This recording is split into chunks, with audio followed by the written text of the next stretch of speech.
Hello everyone, Maitreya, happy to connect with you. Just to let you know about a program I've got coming up online. I've been working on this for a while, called the Noble Eightfold Path, which is these beautiful practices that the Buddha gave in his lifetime, and that many souls practice these things in order to become free of division, troubles, and suffering. And so I love these teachings. There'll be music each week, and I'll just share my screen to show you a little bit of what you can expect if you decide to join the program.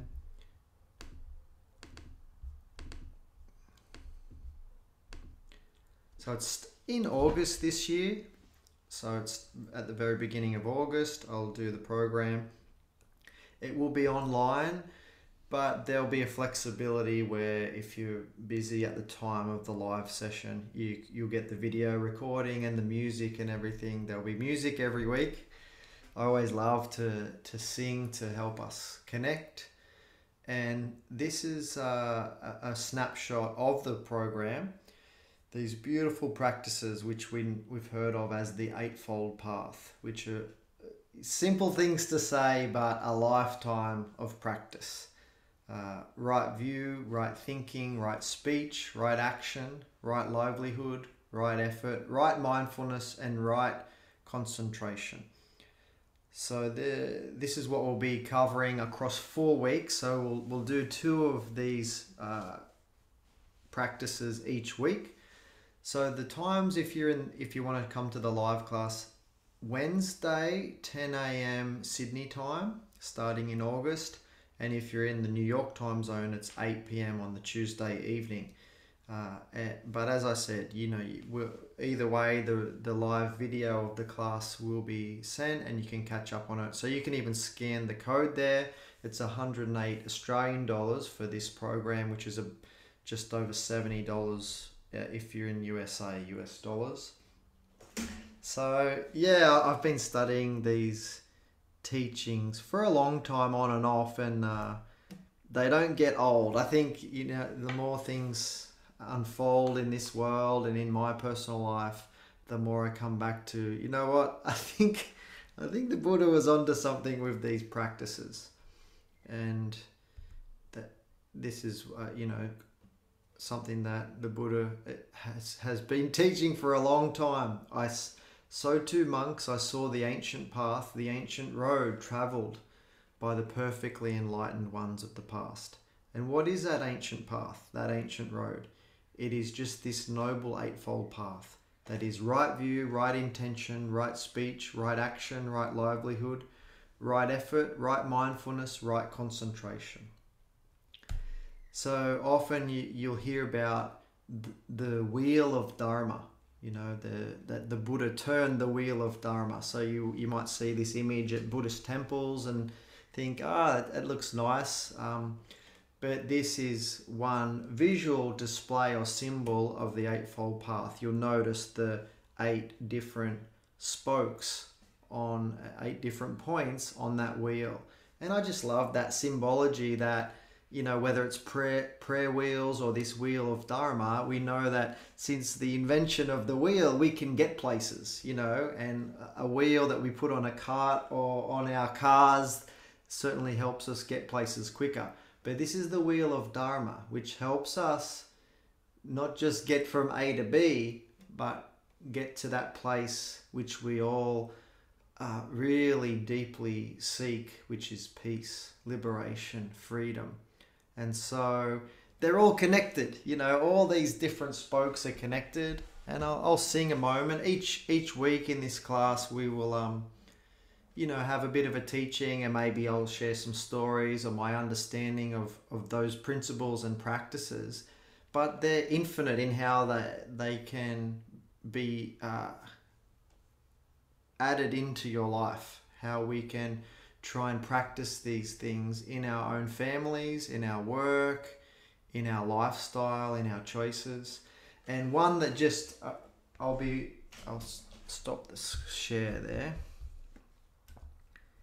One that I they're all amazing, and they all connect with each other, and so they all can be you can practice them all simultaneously. It can be a bit daunting, like a lot of spiritual teachings, but I think it's just great just to study them a bit more and to learn about them. Oh, what does that mean for me? You know, how can I relate to that practice? And so this is one of my favorite books, The Heart of the Buddha's Teachings, Thich Nhat Hanh. And so, yeah, it's so amazing. Transforming suffering into peace, joy, and liberation. And one that just jumped out at me, I've just been going over all this again. I'll just pull out one of these practices, right speech. And this is what Thich Nhat Hanh has to say about this, right speech. Aware of the suffering caused by unmindful speech and the inability to listen to others, I am committed to cultivating loving speech and deep listening in order to bring joy and happiness to others and relieve others of their suffering. Knowing that words can create happiness or suffering, I am determined to speak truthfully, with words that inspire self-confidence, joy, and hope. I will not spread news that I do not know to be certain, and will not criticize or condemn things of which I am not sure. I will refrain from uttering words that can cause division or discord, or that can cause the family or the community to break. I am determined to make all efforts to reconcile and resolve all conflicts, however small. So this is a practice of right speech. And that's a beautiful description of the right speech. In our time, communication techniques have become very sophisticated. It takes no time at all to send news to the other side of the planet.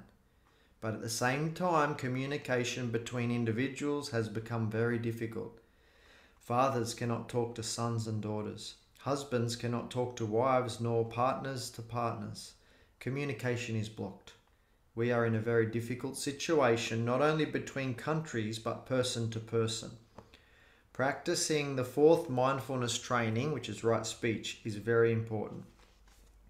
So that's just a little snapshot of one of these, a tiny part of right speech. And I'm going to sing a little bit. Each week there'll be some music and an opportunity for us to meditate on these practices and how can we grow in them, how can we apply them in our own relationships and life. I hope that you can join me. If you have any questions, just reach out. But I'll just sing a little bit now. Before I sing, I'll sing on Mani Padme Hum, which is the mantra of compassion, the bodhisattva of compassion. Om Mani Padme Hum, may the jewel in the lotus be revealed. But first I'll sound the bowl, and just as you hear the sound of the bowl, just breathing gently and naturally, and just follow the flow of the breath. No pushing or pulling, just noticing and allowing.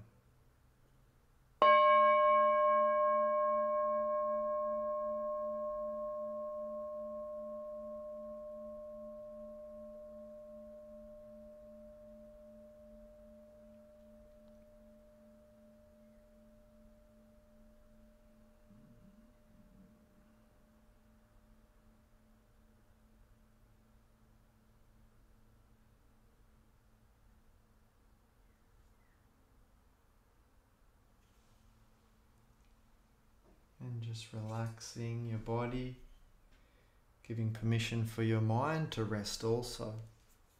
The mind and the body need to rest. And let the music help you to relax, connect. Om Mani Padme Hum. Om Mani Padme Hum.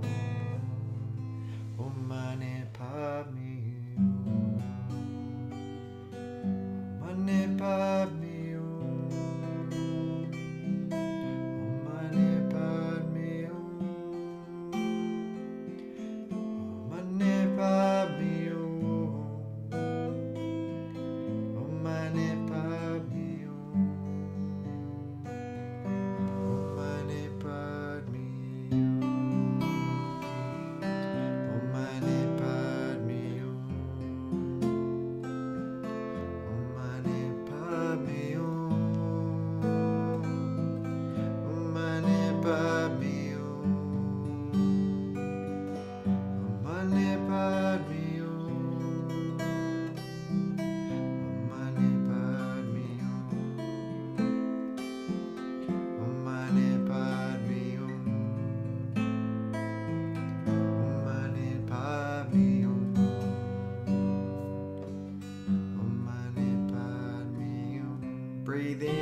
expand, relax. This noble eightfold path. A beautiful prescription from the divine doctor to help us to heal, to overcome, to awaken, and to recognize that our true nature, to move beyond duality and delusions of you and I, us and them. You've probably heard the stories. The Buddha sat under the tree. He did a lot of practices before he sat there the final evening before his full enlightenment. He tried many different things. How do I work out the answer? But when he sat there that night, he realized the middle path. Don't push too hard. And don't just do nothing and hope that it happens. Give the balanced effort, the harmonious approach. He awakened under the tree. He sat there for some time, for days, working out, how can I explain this to others? How can I put this into words? He was around 35 years old when he achieved that full enlightenment, and his first Dharma talk, he outlined the Four Noble Truths, which we'll touch on in this course, and he outlined this beautiful eightfold noble path. His very first talk, he explained and outlined this noble eightfold path. Then for the next 45 years, he taught the noble eightfold path, traveling around, helping people, practicing, supporting many beings to achieve enlightenment. Thousands of years later, we still know about the Buddha. Maybe you have an image of the Buddha. Maybe we look at that image like, oh, he looks peaceful. I want to be more like that. He showed us what was possible in the human body. The moment before he passed away at 80 years old,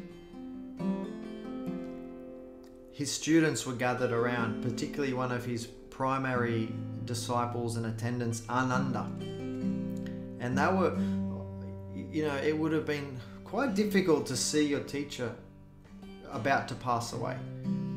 And someone came who'd never met the Buddha before and said, I want to become a student. I've heard about this Buddha. I've been searching. And Ananda just turned around and said, it's not a good time. He doesn't have much time left.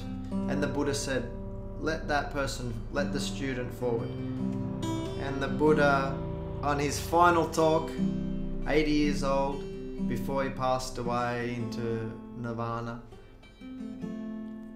he taught about the Eightfold Path. So,